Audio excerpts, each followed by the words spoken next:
నమస్కారం ETV news కి స్వాగతం. ముందుగా ముఖ్యాంశాలు. హైదరాబాద్ లో ఘనంగా వినాయక నిమజ్జనాలు. గంగమ్మ ఒడికి తరలుతున్న గణనాథులు. ప్రారంభమైన ఖైరతాబాద్ గణేశుని శోభాయాత్ర. దుబాయ్ లో శ్రీధర్ బాబు పెట్టుబడుల వేట. యుఏఈ పారిశ్రామికవేత్తలు ఎన్ఆర్ఐలతో భేటీ. రైజింగ్ తెలంగాణలో భాగస్వాములు కావాలని పిలుపు. తెలంగాణలో యూరియా కొరత తీరనుందన్న తుమ్మల. 4 రోజుల్లో 39,000 టన్నులు వచ్చిందని ప్రకటన.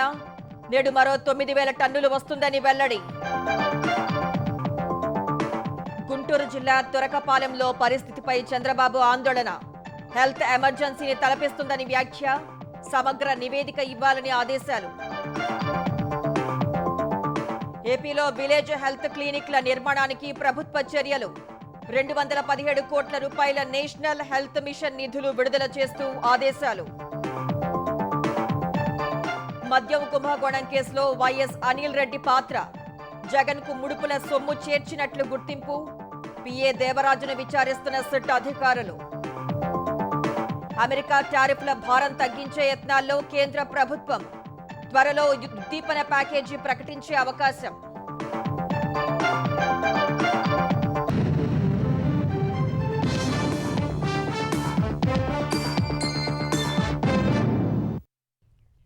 హైదరాబాద్ లో వినాయకుడి నిమజ్జనాలు కోలాహలంగా సాగుతున్నాయి.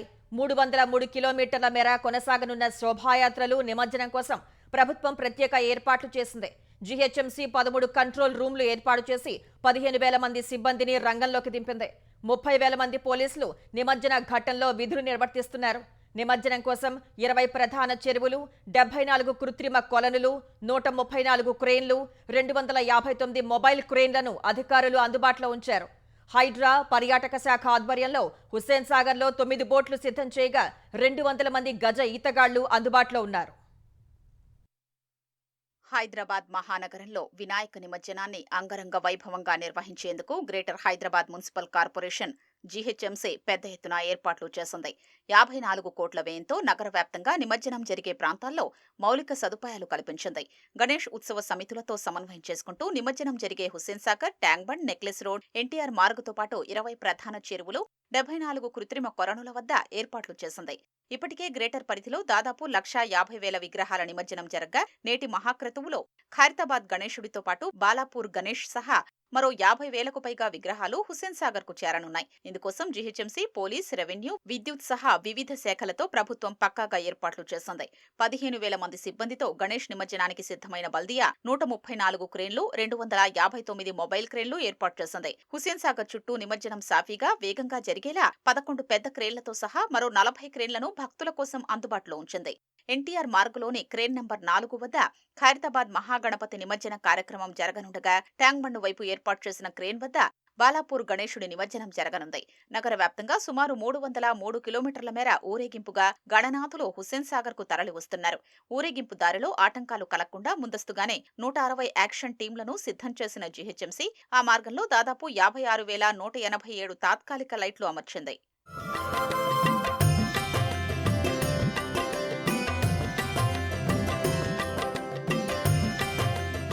స్వచ్ఛతకు పెద్దపీట వేస్తూ ఎప్పటికప్పుడు వ్యర్థాల్ని తొలగించేలా పెద్ద సంఖ్యలో పారిశుద్ధ్య కార్మికుల్ని జీహెచ్ఎంసీ రంగంలోకి దింపింది. సుమారు 3,000 మంది కార్మికులు వ్యర్థాల తొలగింపులో నిమగ్నమయ్యారు. 125 జేసీబీలు, 102 మినీ టిప్పర్ల ద్వారా ఎప్పటికప్పుడు వ్యర్థాల్ని తొలగిస్తూ జవహర్ నగర్ డంపింగ్ యార్డుకు తరలిస్తున్నారు. అలాగే హైడ్రా, పర్యాటక శాఖల సమన్వయంతో హుస్సేన్ సాగర్లోని 9 బోట్లు, 200 మంది గజ ఈతగాళ్లను కూడా సిద్ధం చేశారు. పోలీసు శాఖ సహకారంతో 13 కంట్రోల్ రూమ్లను ఏర్పాటు చేసి నిమజ్జనానికి తరలివచ్చే భక్తులు, సందర్శకులకు ఎలాంటి ఇబ్బంది లేకుండా చూసేలా ఏర్పాట్లు చేశారు. విగ్రహాల తరలింపు వేగంగా జరిగేలా చర్యలు తీసుకుంటున్నామని హైదరాబాద్ పోలీస్ కమిషనర్ సివి ఆనంద్ తెలిపారు. ఈ ప్రక్రియ దాదాపు 40 గంటల పాటు నిరాటంకంగా కొనసాగుతుందని, భద్రత విషయంలో ఏమాత్రం రాజీ పడేది లేదని స్పష్టం చేశారు. గణేష్ నిమజ్జనాల్లో విధులు నిర్వహించేందుకు తమ వంతుగా విద్యార్థులు భాగస్వాములయ్యారు. నగర సిపి సివి ఆనంద్ ఆలోచనతో 440 మంది విద్యార్థులు స్వచ్ఛందంగా పాల్గొంటున్నారు. ట్యాంక్ బండ్ చుట్టూ ఉన్న 40 క్రేన్లలో ఒక్కో క్రేన్ దగ్గర ఒక్కో విద్యార్థి నిమజ్జనానికి వచ్చే వాహనాలపై ఉన్న క్యూఆర్ కోడ్ను తమ ఫోన్లో స్కాన్ చేస్తారు. అలాగే ప్రధాన కూడళ్లలోనూ ఆ ప్రక్రియ కొనసాగుతుంది. క్యూఆర్ కోడ్ వల్ల నిమజ్జనమవుతున్న విగ్రహాల వివరాలతో పాటు ఏ విగ్రహాలు ఎక్కడి వరకు వచ్చాయనే పూర్తి సమాచారం ఎప్పటికప్పుడు కమాండ్ కంట్రోల్ సెంటర్లోని అధికారులకు తెలుస్తుంది. ఖైరతాబాద్ విశ్వశాంతి మహాగణపతి శోభాయాత్ర ఘనంగా ప్రారంభమైంది. మండపం నుంచి భారీ గణపతిని టస్కర్ మీదకు చేర్చిన నిర్వాహకులు ప్రత్యేక పూజలు చేసి శోభాయాత్రను ప్రారంభించారు. శోభాయాత్ర ఖైరతాబాద్ నుంచి టెలిఫోన్ భవన్ సచివాలయం మీదుగా ఎన్టీఆర్ మార్గ్ వరకు సాగనుంది. క్రేన్ నెంబర్ 4 వద్ద ఖైరతాబాద్ వినాయకుడి నిమజ్జనం జరగనుంది. అంతకుముందు చివరి పూజను ఉత్సవ కమిటీ ఘనంగా నిర్వహించింది. శుక్రవారం అర్ధరాత్రి 12 గంటల 5 నిమిషాలకు పురోహితులు శాస్త్రోక్తంగా కలశ పూజ జరిపించారు. 12 గంటల 20 నిమిషాలకు పూజ పూర్తి చేసి కలశాన్ని కదిలించారు. అనంతరం విఘ్నేశ్వరుణ్ణి స్తుతిస్తూ మంగళహారతినిచ్చారు. అనంతరం గుమ్మడికాయ కొట్టి వినాయకుడికి వీడ్కోలు పలికారు. భారీగా తరలి వచ్చిన జనాన్ని పోలీసులు బ్యారికేడ్లు వేసి ఆపేశారు. అప్పటికే దర్శనాల సమయం పూర్తయినందున అనుమతించలేదు. రైజింగ్ తెలంగాణలో భాగస్వామ్యం కావాలని గల్ఫ్ పారిశ్రామికవేత్తలు, ప్రవాస భారతీయులను ఐటీ పరిశ్రమల శాఖ మంత్రి శ్రీధర్ బాబు కోరారు. పరిశ్రమల ఏర్పాటుకు అన్ని రకాలుగా అనుకూలంగా ఉన్న తెలంగాణలో పెట్టుబడులు పెట్టాలని ఆహ్వానించారు. యుఏఈలో నిర్వహించిన సౌత్ ఇండియన్ బిజినెస్ అచీవర్స్ అవార్డుల ప్రదానోత్సవానికి శ్రీధర్ బాబు హాజరయ్యారు. ఇతర రాష్ట్రాలకు రోల్ మోడల్ గా నిలుస్తున్న తెలంగాణ పురోగతిని, భవిష్యత్ ప్రణాళికలను వారికి వివరించారు. 2024-25లో జీఎస్డీపీ వృద్ధి రేటు 8.2% నమోదైందని, ఇది జాతీయ సగటు కంటే ఎక్కువని తెలిపారు. గత 18 నెలల్లో life sciences, EV, aerospace, logistics, AI, పునరుత్పాదక ఇంధన రంగాల్లో 3.28 లక్షల కోట్ల పెట్టుబడులు ఆకర్షించినట్లు చెప్పారు. ప్రపంచ దిగ్గజ సంస్థలు తెలంగాణని తమ గమ్యస్థానంగా మార్చుకున్నట్టు చెప్పారు. ఇప్పటికే యుఏఈ పెట్టుబడిదారులు 2,000 కోట్లకు పైగా పెట్టుబడులు పెట్టారని, ఇది తెలంగాణ, దుబాయ్ మధ్య బలపడుతున్న వాణిజ్య సంబంధాలకు చిహ్నంగా భావిస్తున్నట్లు తెలిపారు. తెలంగాణలో పెట్టుబడి పెట్టేందుకు ముందుకొచ్చే వారిని రాష్ట్రాభివృద్ధిలో భాగస్వామిగా పరిగణిస్తున్నట్లు శ్రీధర్ బాబు తెలిపారు. AI, emerging technologies, cyber security, fintech, digital economy తదితర రంగాల్లో అవకాశాలు పుష్కలంగా ఉన్నాయని, ప్రభుత్వం తరపున అన్ని రకాలుగా అండగా ఉంటామని శ్రీధర్ బాబు హామీ ఇచ్చారు. 4 రోజుల వ్యవధిలో కేంద్రం నుంచి తెలంగాణకు 39,181 టన్నుల యూరియా వచ్చిందని వ్యవసాయ శాఖ మంత్రి తుమ్మల నాగేశ్వరరావు తెలిపారు. నేడు మరో 9,039 టన్నులు వస్తుందని వెల్లడించారు. ఆ తర్వాత ప్రతిరోజు 10,000 టన్నుల చొప్పున సరఫరా చేయాలని కేంద్రాన్ని కోరినట్లు చెప్పారు. యూరియా పంపిణీ పెరుగుతున్నందువల్ల రైతు వేదికల వద్ద అదనపు కౌంటర్లు ఏర్పాటు చేయాలని అధికారులను ఆదేశించారు. ఢిల్లీ పర్యటనలో భాగంగా తెలంగాణలో యూరియా పరిస్థితిని కేంద్ర మంత్రులు అధికారులకు వివరించినట్లు చెప్పారు. రోజు 10,000 టన్నుల చొప్పున ఇవ్వాలని కోరగా స్పందించి 20,000 టన్నులు ఇచ్చారని తెలిపారు. మరో 1,80,000 టన్నులు కేంద్రం నుంచి రావాల్సి ఉందన్నారు. మరో 3-4 రోజుల్లో రామగుండం ఎరువుల కర్మాగారం పునరుద్ధరణకు అంగీకరించినట్లు చెప్పారు. ఆ పరిణామంతో తెలంగాణలో యూరియా లభ్యత మరింత పెరగనుందని మంత్రి చెప్పారు. ఇటీవలి భారీ వర్షాలకు తెలంగాణలోని పలు జిల్లాల్లో రోడ్లు, వంతెనలు బాగా దెబ్బతిన్నాయి. వాటికి రోడ్లు, భవనాలు, పంచాయతీరాజ్ శాఖల తాత్కాలిక మరమ్మతులు చేపట్టాయి. అయితే పలు చోట్ల పని పూర్తవగా ఇంకొన్ని చోట్ల అరకర మరమ్మతులతో వాహనాల రాకపోకలకు అవస్థలు తప్పట్లేదు. వరదలకు ఉమ్మడి నిజామాబాద్ జిల్లాలో 172 రోడ్లు దెబ్బతినగా 71 కోట్ల రూపాయల నష్టం వాటిల్లిందని అధికారులు తేల్చారు. ఉమ్మడి ఆదిలాబాద్ జిల్లాలో 169 రహదారులు పూర్తిగా ధ్వంసం కాగా వాటి శాశ్వత మరమ్మతులకు 169 కోట్లు అవసరమవుతాయని గుర్తించారు. ఉమ్మడి ఖమ్మం జిల్లా మధిర, సత్తుపల్లి నియోజకవర్గాల్లో 126 కిలోమీటర్ల మేర రోడ్లు దెబ్బతినగా 14 కోట్లు అవసరమని ప్రతిపాదనలు సిద్ధం చేశారు. రాష్ట్ర వ్యాప్తంగా దెబ్బతిన్న రోడ్లు, వంతెనల పూర్తి స్థాయి పునరుద్ధరణకు 785 కోట్ల రూపాయలు అవసరమని అధికారులు ప్రాథమికంగా తేల్చారు. గుంటూరు శివారు తురకపాలెంలో 3 నెలల్లో 20 మంది చనిపోవటానికి గల కారణాలపై దృష్టి పెట్టి ముందుగా అనుమానిత లక్షణాలపై అధ్యయనం చేయాలని ముఖ్యమంత్రి చంద్రబాబు అధికారులను ఆదేశించారు. తురకపాలెంలో అంతుచిక్కని వ్యాధితో సంభవిస్తున్న వరుస మరణాలపైన, ఆ గ్రామంలో ప్రస్తుతం నెలకొన్న పరిస్థితులపైన సీఎం, వైద్యారోగ్య శాఖాధికారులతో అత్యవసర సమీక్ష నిర్వహించారు. అధికారులకు పలు మార్గదర్శకాలు జారీ చేశారు. శని, ఆదివారాల్లో ప్రత్యేక వైద్య బృందాలు తురకపాలెం పంపించాలని, గ్రామంలోని అందరికీ నిర్దేశిత 42 వైద్య పరీక్షలు నిర్వహించి సోమవారం నాటికి హెల్త్ ప్రొఫైల్ రూపొందించాలన్నారు. దీనిని హెల్త్ ఎమర్జెన్సీగా పరిగణించి అనారోగ్య తీవ్రత ఎక్కువగా ఉన్నవారిని ఆసుపత్రుల్లో చేర్పించి అత్యవసర చికిత్స అందించాలని ఆదేశించారు. ఎయిమ్స్ సహా కేంద్ర వైద్య బృందాలు రప్పించాలని, అవసరమైతే అంతర్జాతీయ వైద్యుల సాయం తీసుకోవాలని చంద్రబాబు సూచించారు. తురకపాలెంలో అందరికీ సురక్షిత తాగునీరు అందించాలన్నారు. పరిశుభ్రమైన వాతావరణం, ఆహారంపై అవగాహన కల్పించాలని సీఎం ఆదేశించారు. ఆంధ్రప్రదేశ్లో కొత్తగా విలేజ్ హెల్త్ క్లినిక్ల నిర్మాణం, పెండింగ్ పనుల పూర్తి కోసం ప్రభుత్వం నిధులు కేటాయించింది. 217.10 కోట్ల మొత్తానికి పరిపాలన అనుమతులు ఇస్తూ ప్రభుత్వం ఆదేశాలు జారీ చేసింది. నేషనల్ హెల్త్ మిషన్ ద్వారా వచ్చిన నిధులను విడుదల చేస్తూ ఆదేశాలు ఇచ్చింది.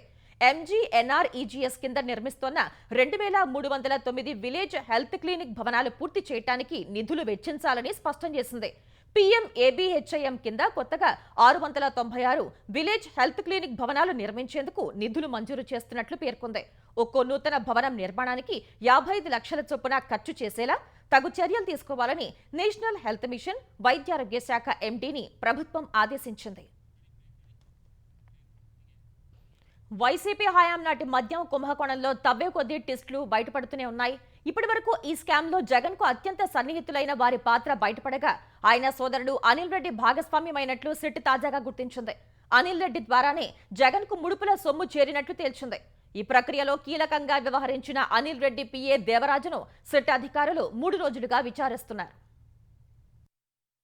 వైసీపీ ప్రభుత్వ హయాంలోని మద్యం కేసులో మాజీ సీఎం జగన్మోహన్ రెడ్డి పెదనాన్న వైఎస్ జార్జిరెడ్డి రెండో కుమారుడు అనిల్ రెడ్డి ప్రమేయం పాత్రపై సిట్కు కీలక ఆధారాలు లభ్యమయ్యాయి. మద్యం సరఫరా కంపెనీలు, డిస్టిలరీల నుంచి ప్రధాన నిందితుడు రాజ్ కెసిరెడ్డి ప్రతి నెలా 50 నుంచి 60 కోట్ల మేర ముడుపులు వసూలు చేసి అనిల్ రెడ్డి, బాలాజీ గోవిందప్ప, MP మిథున్ రెడ్డి, విజయసాయిరెడ్డి, కృష్ణమోహన్ రెడ్డి, ధనుంజయ రెడ్డి ద్వారా నాటి సీఎం జగన్ కి చేర్చేవారని ఇప్పటికే సిట్ దర్యాప్తులో తేలింది.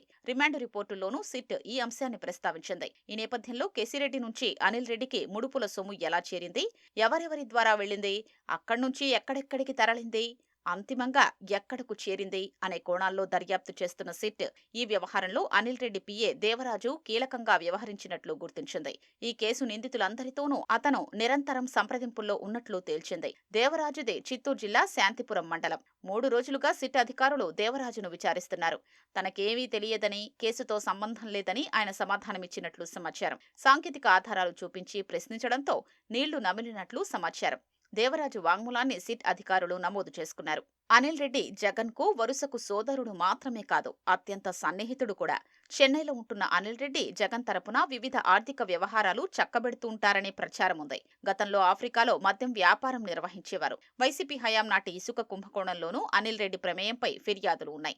జేసీకేసీ, ప్రతిమా సంస్థల్ని ముందు పెట్టి ఆయనే ఇసుక దందా నిర్వహించారనే ఆరోపణలు ఉన్నాయి. గత ఎన్నికల కోసం వైసీపీ తరపున పెద్ద ఎత్తున సర్వేలు చేయించి అభ్యర్థులకు నగదు అందించారన్న ఫిర్యాదులు ఉన్నాయి. మద్యం ముడుపుల సొమ్మే ఇలా తరలించారని సిట్ అనుమానిస్తోంది. అనకాపల్లి జిల్లా చోడవరం సబ్ జైలు నుంచి 2 రిమాండ్ ఖైదీలు పరారయ్యారు. హెడ్ వార్డర్ పై సుత్తితో దాడి చేసి వారు పారిపోయారు. ఈ ఘటనలో తీవ్రంగా గాయపడిన హెడ్ వార్డర్ను ఆసుపత్రికి తరలించి చికిత్స అందించారు. పరారైన ఖైదీల కోసం పోలీసులు గాలిస్తున్నారు. సామాజిక పింఛన్ల డబ్బు కాజేసిన పంచాయతీ కార్యదర్శి నక్కా రవికుమార్ వారిలో ఉన్నట్లు పోలీసులు తెలిపారు. లోపల జైల్ వార్డన్ తో పాటు 2 జైల్ స్టాఫ్ ఉన్నారు. At the same time 4 guards కూడా ఉన్నారు. వాళ్ళు డిఫరెంట్ డ్యూటీస్ లోనే ఉన్నారు అది చెప్పడం జరిగింది. ఫర్దర్ ఎంక్వైరీ మన డిపార్ట్మెంటల్ ప్రొసీడింగ్స్ లోనే తెలుస్తుంది. మన సైడ్ నుంచి మనం ఏదైనా ప్రికాషనరీ మెజర్స్ వాళ్ళు తీసుకోవాలి. ఈరోజు ఇన్స్ట్రక్షన్స్ ఇవ్వడం జరిగింది. అట్ ద సేమ్ టైమ్ ఇది ప్రిజనర్స్కి లోపలికి పెట్టుకోవాలి, బయటకి ఎటువంటి అలౌ చేయకూడదు.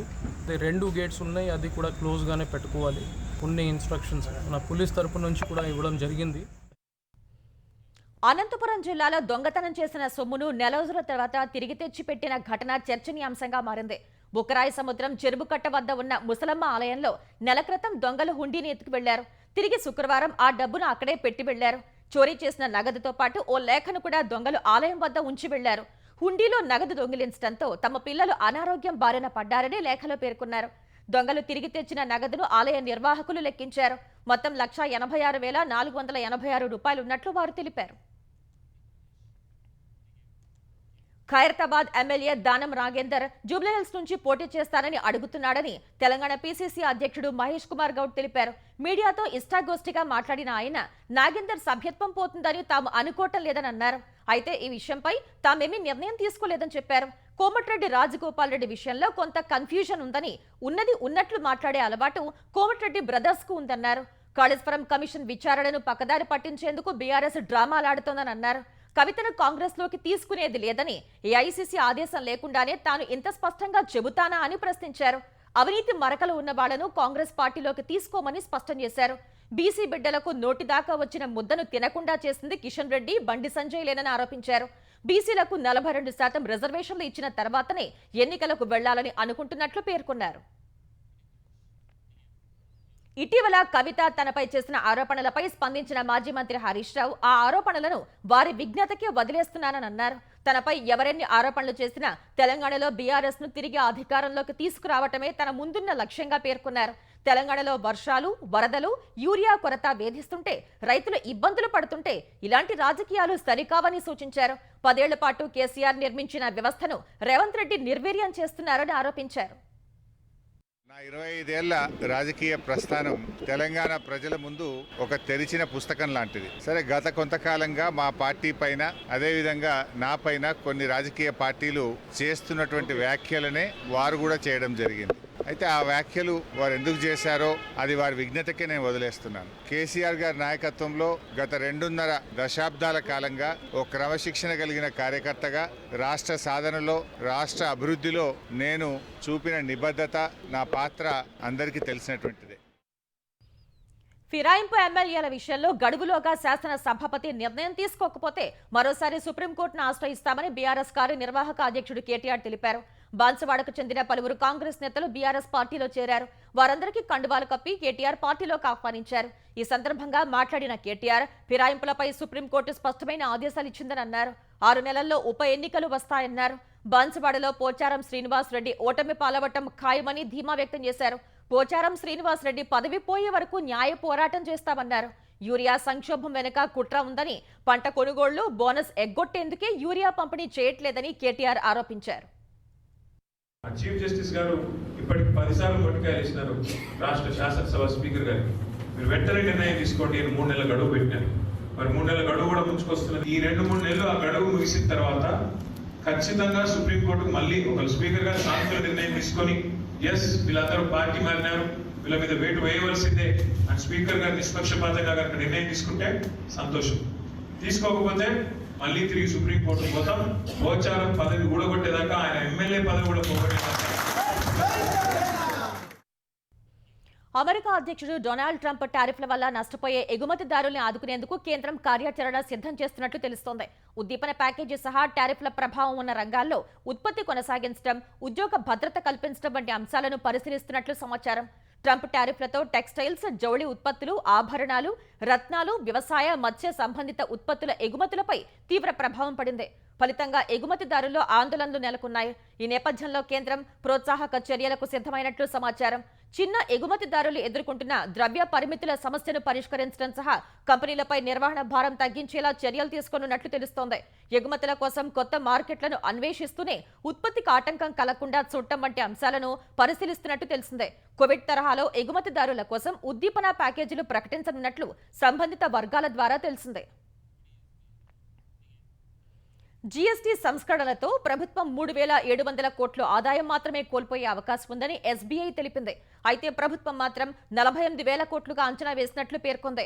వినియోగం వృద్ధి పెరగటంతో నష్టం 3,700 కోట్లకు పరిమితం అవుతుందని, ఇది ఆర్థిక లోటుపై ఎలాంటి ప్రభావం చూపదని ఎస్బీఐ తెలిపింది. బ్యాంకింగ్ రంగంపై సానుకూల ప్రభావం ఉంటుందని నివేదిక పేర్కొంది.